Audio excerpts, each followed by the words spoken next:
This lesson is really about a couple of distributions. We'll spend quite a bit of time on the standard normal distribution, but the other one, and it's not in the title of this section in the textbook, but it's about uniform distributions. So as we get going here, we'll deal with the uniform distribution first. In a uniform distribution, the values are spread evenly over the range of possibilities. The graph of a uniform distribution then is going to look like a rectangle. You're going to be thinking of a rectangle. And when we deal with this in terms of a probability distribution, the area in this graph is equal to 1 because the total of all probabilities is equal to 1. There will be a correspondence between the area under the rectangle and probability. If you were taking the entire area, then your area is 1. The entire sum of probabilities is 1. But if you only look at a portion, the area of that portion we're looking at is also going to give us a probability related to that portion. So the area formula for a rectangle is height times width. I know often we say length times width, but we're going to really be looking at the height in terms of this. So height times width. This is a very common type of problem, and it's about wait times. It says during certain time periods at the JFK Airport in New York City, passengers arriving at the security checkpoint have waiting times that are uniformly distributed. So that's a key word here, because as you start to get a lot of different types of distributions, you want to read real carefully to see which type of problem you should be using. So we've got them uniformly distributed between 0 and 5 minutes. Find the probability that a randomly selected passenger has a waiting time of at least 2 minutes. Okay, well, at least 2 minutes does mean 2 or more. So what we would really be looking at as far as our part of the curve is this portion of the area. So we don't want the whole area, we just want this portion. Now, first of all, you will have to find the height of your rectangle. The height of the rectangle can be found by doing 1 divided by the range. So in this case, that was 1 divided by 5, because don't forget your range is your high value minus your low value. So we did 5 minus 0, and that was just 5. So if it was distributed between 2 and 5 minutes, your range would be 3, and we would be divided by 3. But so here we did 1 divided by 5, and that's where this 0.2 comes from. Okay, and that's the very first thing you'll have to do anytime you're doing a uniform distribution, is find out what that height of your rectangle is. So if this height is 0.2, then the next thing you need to know is then what is this other direction? Well, that goes from 2 to 5, so that's going to cover 3 units. And of course, the quick way to get there is just subtract. 5 minus 2 is 3. So we have 1 divided by our range, and then you're going to take that answer times the part that you're looking at. From 2 to 5 minutes was 5 minus 2, so that was our 3. So we had 0.2 times 3, and then 0.2 times 3 is 0.6. So now what does that mean in terms of probability? A lot of times, on your homework, they're going to ask you to go to 3 decimal places. So 0.6 and 0.600 would be the same thing. But what is the probability? Well, this is the probability, which really means there's a 60% probability that they're going to wait at least 2 minutes. There are numerous questions about that uniform distribution, but they're almost the same. They're almost all about wait time, because there's not a lot of things that are uniformly distributed and continuous. So let me just back up and mention that. This was continuous. Instead of it just being a lot of little rectangles like our binomial distribution, this one is continuous because this is time. And time can be any sort of a specific measurement. Like it could be a minute. but it could be 1.3 minutes or 1.342 minutes or 1.34259 minutes. And so this is just a continuous thing. It's not going from 1 minute to 2 minutes. It's continuous there. And then it's still even across. Bell-shaped, normal distributions, we've already talked about some. They start low, they finish low, they're highest in the middle, and they're symmetrical. So that's a normal distribution. What makes something a standard normal distribution? Well, it has to first of all be normal, but to then make it standard, the mean is 0 and the standard deviation is 1. And then we've talked about how to standardize standard deviations with a z-score. So you can take a score and then you can convert it to a z-score. Well, a z-score is how many standard deviations above the mean you are. So we use z-scores a lot, but having this standardized where we say the mean is 0 and the standard deviation is 1 makes things a lot more comparable, and you can just compare different features better. Now, any continuous probability distribution is a density curve. Even though that uniform one wasn't really a curve, we would call it a density curve because it is continuous and it's a probability distribution. But they all satisfy the requirement that the area under the curve is 1. And that is because the sum of the probabilities is 1.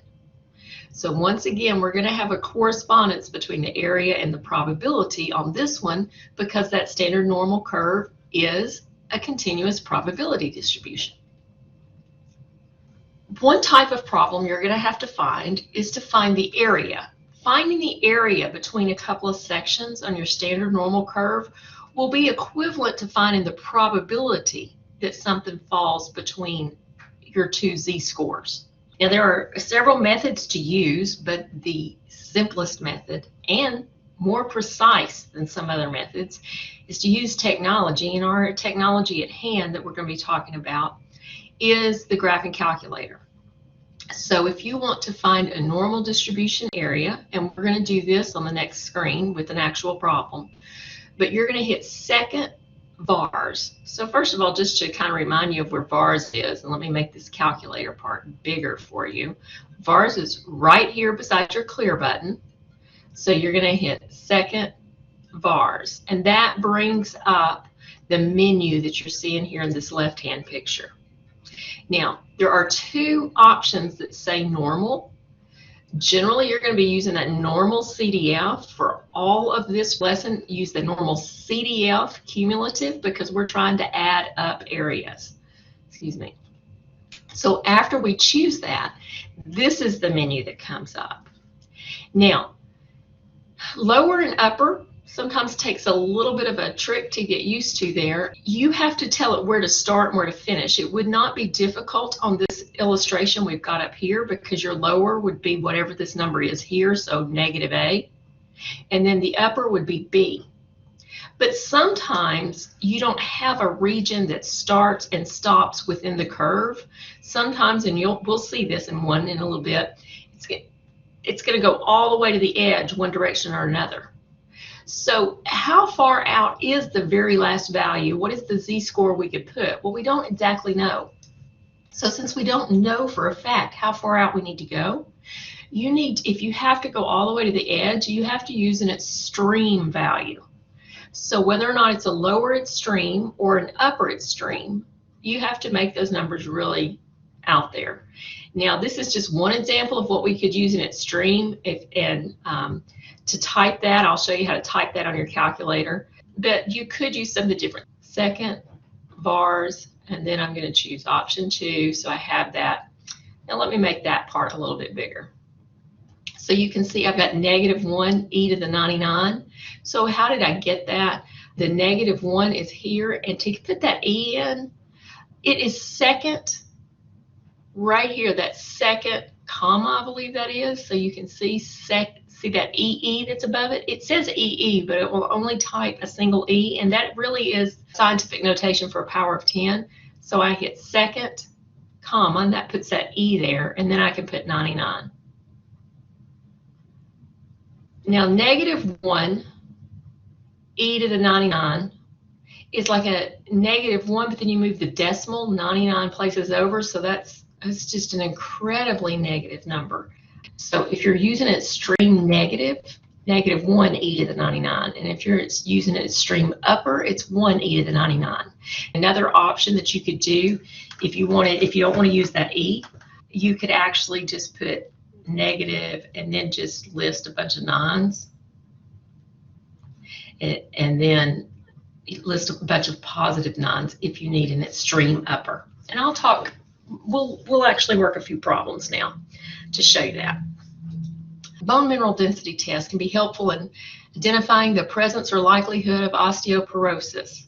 Now, these tests meet the requirements of a standard normal distribution. So the moment we say standard normal, we know it's bell-shaped, we know that means it's symmetrical, and we know because of the standard part that the mean is 0 and the standard deviation is 1.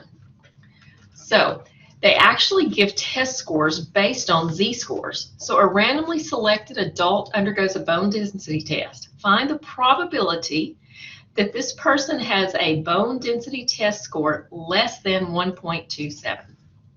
Now, one way this could be written, so let me just kind of point that out, is the probability that the z-score is less than 1.27. Now, I think this is the only slide where we've illustrated the sketch for you, because for the most part, you need to be able to do that.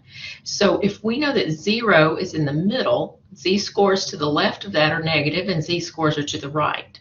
Don't worry too much about the exact placement of your z-score. The idea is that it's to the right. And then if you need to find the probability it's less than that, you are needing this area to the left. Because you'll notice up here in the heading for this one, it says finding the area to the left. And finding the area to the left is just slightly different than finding the area to the center or finding the area to the right. But in this case, since we need it to be less than that value, we need it to be to the left. So what is that going to look like? We're going to bring up our calculator, and what we're going to do is enter that exact stuff. But now this is a case where when I am doing this, I actually do need an extreme lower value, because I don't know how far to the left I need to go. See, that doesn't actually touch here. So I'm going to use an extreme lower value, and then this will be my upper value. So when you're going to the left and less than, you need that extreme lower. So here I have the extreme lower entered, 1e to the negative 99. Again, you get to this menu. Let me just start over so you can see that again. I'll make it big for you. So I'm going to hit second vars, choose option 2, the CDF, normal CDF. I wanted an extreme lower, and then the upper is that value it's asked me to check out. So that was 1.27. Now, it should say 0 and 1 here. If it doesn't, make sure you change yours, because that is the standard normal. See, we could have a normal curve with a different mu and standard and sigma, but if it's a standard normal, which this one is, we need those to be 0 and 1. So then we'll go down and hit enter. It does change the way it's formatted on the screen here, and then when I hit enter again, it's going to give me the value. So we're going to round this off to 4 decimal places, I think. So that's about 0.8980, because this 5 is going to make that 79 round up to an 80, 0.8980.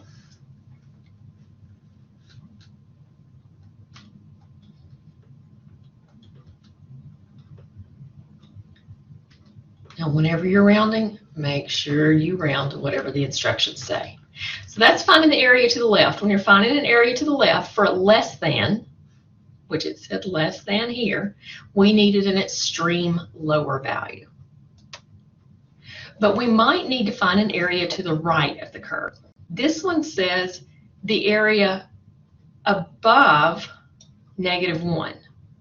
And any value on this test, bone density test, that has a value above -1 is considered to be in the normal range. So another way, this same sort of problem, if it weren't a word problem, you could just run across something that says, in a standard normal distribution, find the probability that the z-score is greater than negative 1.00. Z-scores, it's really, they always go to 2 decimal places. So this one doesn't show a curve, but what you really want to kind of do is just visualize that then. If we had a normal curve, then a negative z-score is somewhere to the left of the center.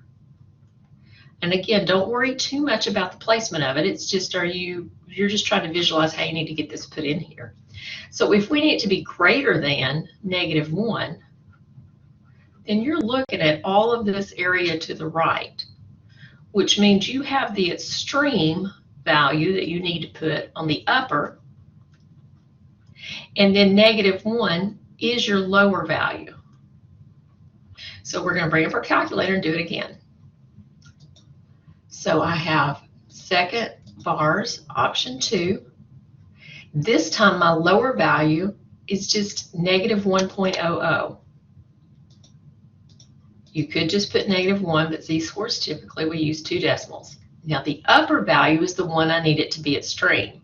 So I'm going to put 1 second comma to get my E and then 99. That's just how I tend to do my extremes.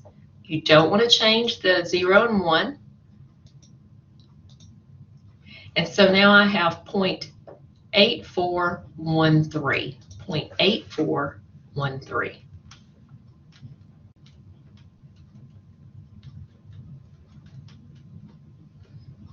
Which means there's about an 84% chance that a randomly selected person would have a result in the normal range. Okay, so that is, again, finding the area to the right, you're going to need to use an extreme upper. And you can tell it's to the right because we had to get greater than. So what if it's the area between 2 values? If you are between 2 values,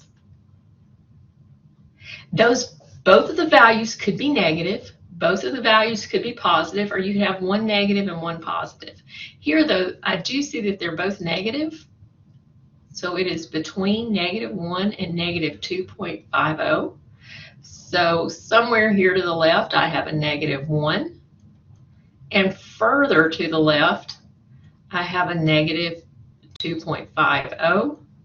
And I am looking for the area in between there because that area corresponds to the probability.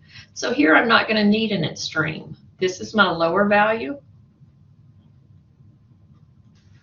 And then this one is my upper value. So when we go to the calculator, second, bars, option 2, my lower, again, negative 2.50, and my upper, negative 1.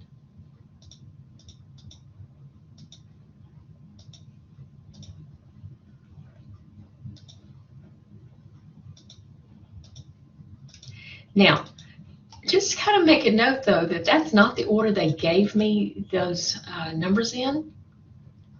First of all, let me get this answer, 0.1524. 1524.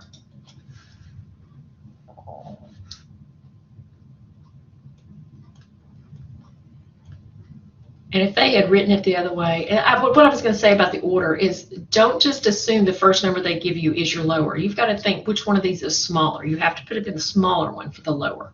Okay, so that's different than what they said. Of course, if they were writing it down as a probability, then they would say, like, the probability that the z-score is between. And then, of course, in that case, they are going to give it to you in the right order.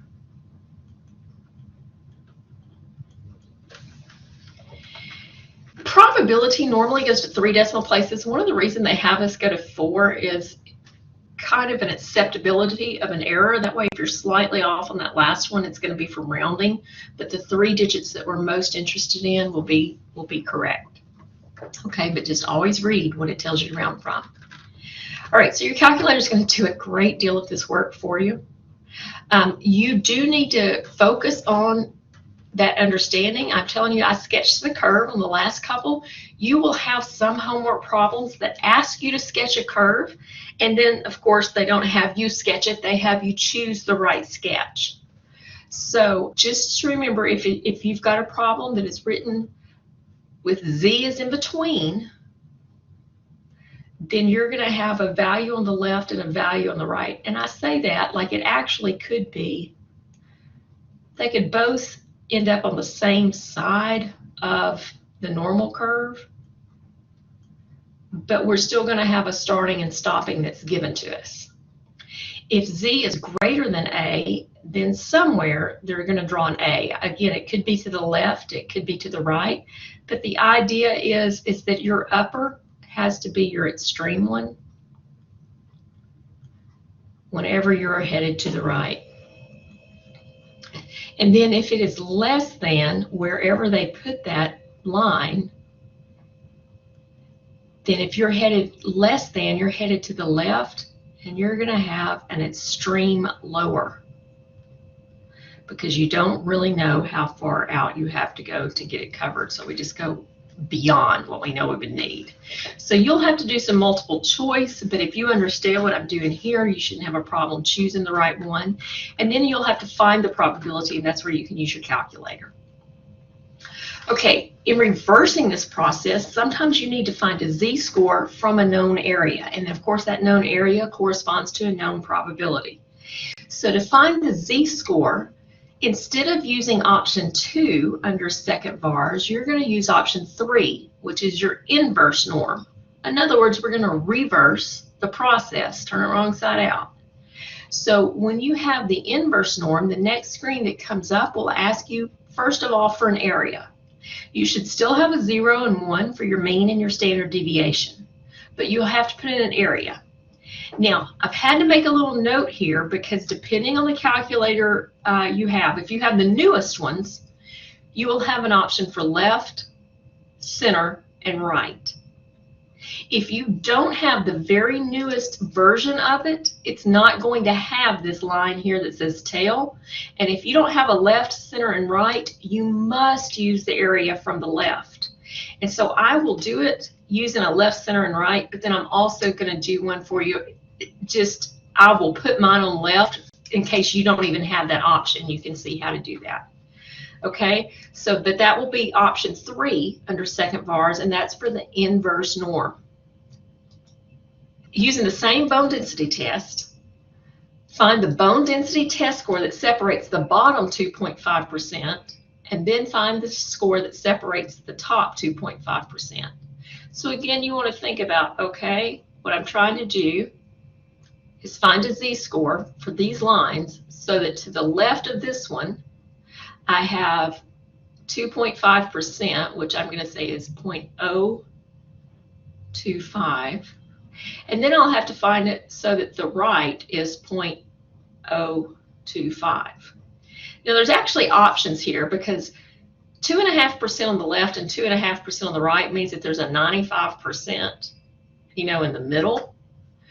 But I'm just going to do this one at a time as the problems were presented. That would be an area to the left.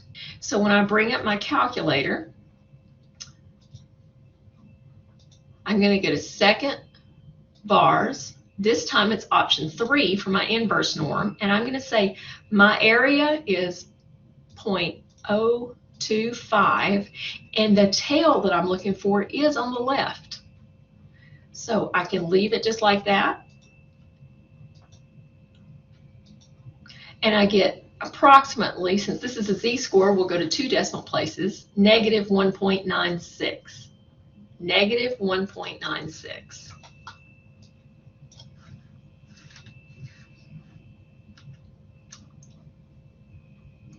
That means this line here, if I could draw it, is negative 1.96. So the bottom 2.5%, negative 1.96. Now, since my calculator lets me choose areas to the right, I can do it again and say this 0.025 to the right.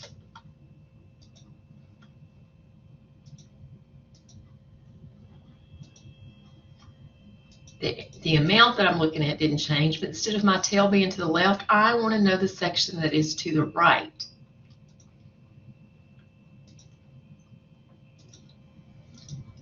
And again, I get the same value, but it's positive this time. And that really shouldn't surprise anyone because I already knew this thing was symmetric. And so this value, when we're looking at that being to the right, I get positive 1.96.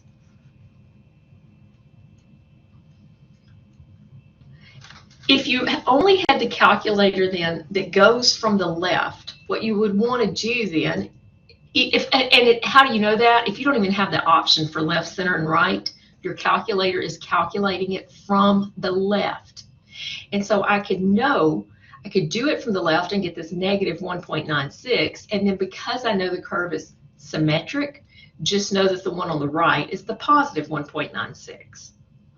So we'll do another one here. Another way these problems can come at you using the same sort of calculator feature is the percentile. Find P sub 99. That is the 99th percentile. And so the 99th percentile is going to be the value that actually just leaves 1% above it. And then we've got 99% below it. So now there's, again, if you've got a calculator that's coming from the left, you definitely want to put in 0.99. If your calculator has options, you can put in the 0.99 from the left, or you can put in 0.01 from the right, and you're going to get the same answer either way.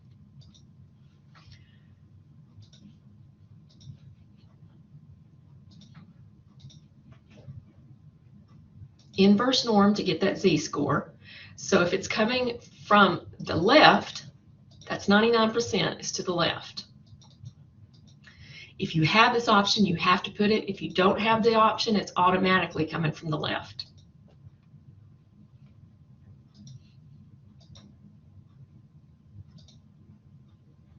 Okay.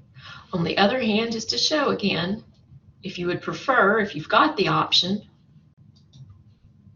then you can say, well, it's just going to leave me 1%, but that 1% is to the right.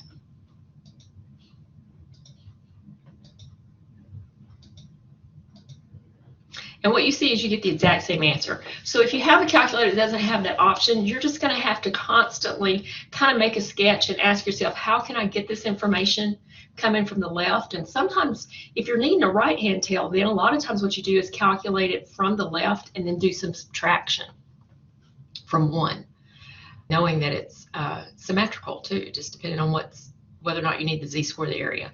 But at any rate, this is 2.33. because z-scores go to 2 decimal places. So 99%, this would really interpret to mean that 99% of the population has a bone density score less than 2.33.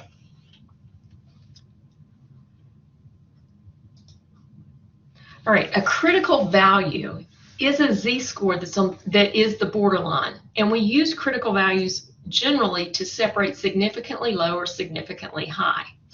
And so if you're wanting to find, the ones that are 2 standard deviations out, that's not so hard because a z-score that's 2 standard deviations out is actually just a z-score of 2 or -2.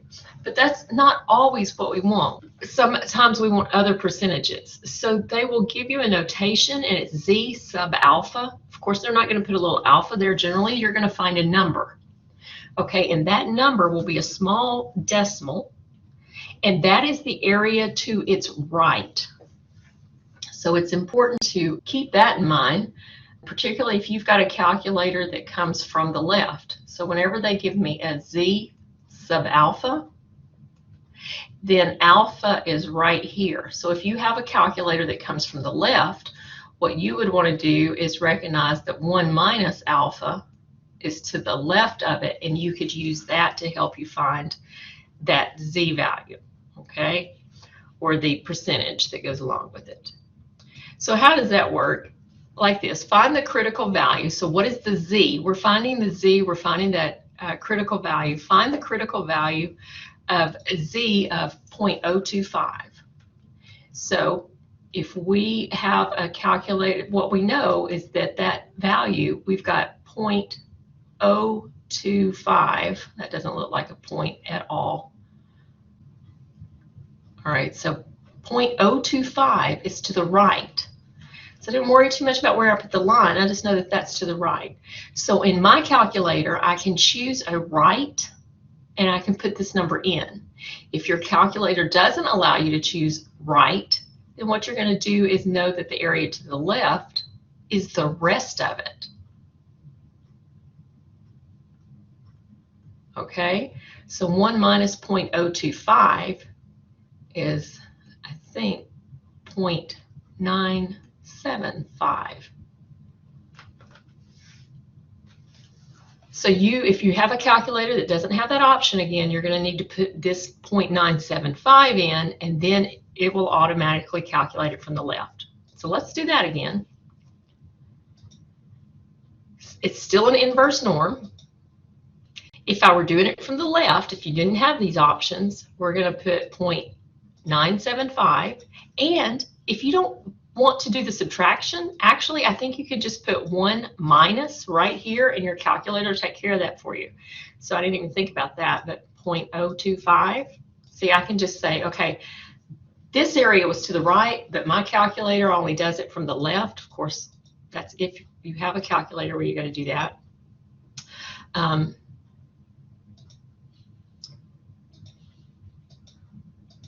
And what I find is my z-score is 1.96. Now that should also match up then if instead of this, 0.025.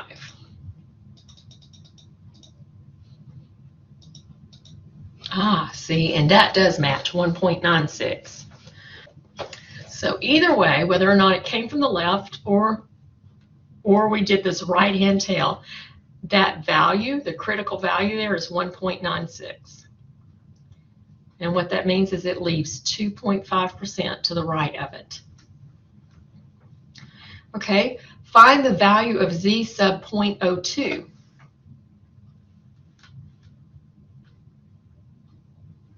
Z sub 0.02 is just going to be a little bit further out, right?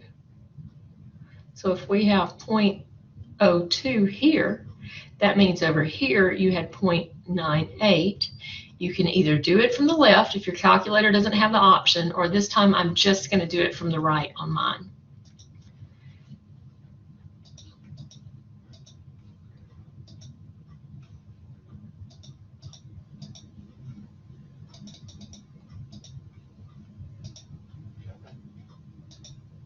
And it's 2.05.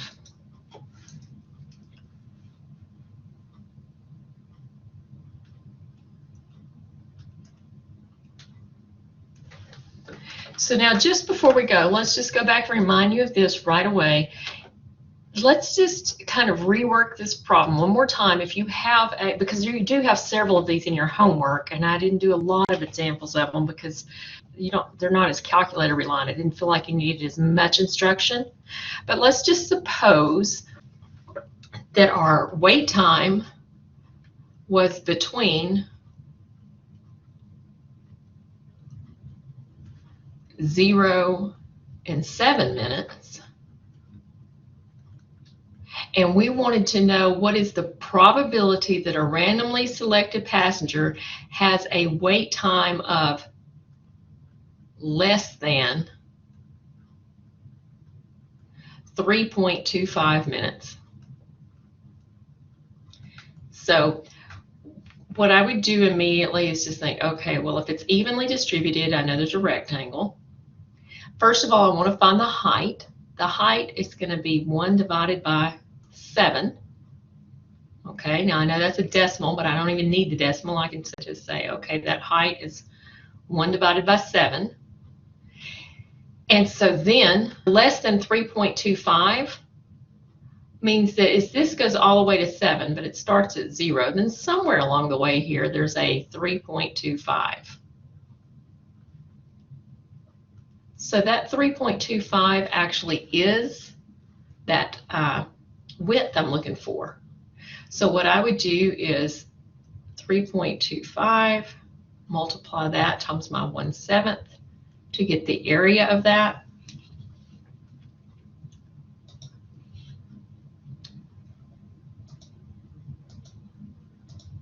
Just putting the 1/7 in by division this time, times 3.25.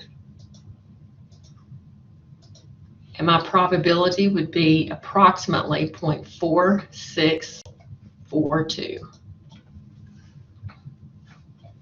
Did I write that down right? 4643, because that 8 would make that round, so approximately 0.4643.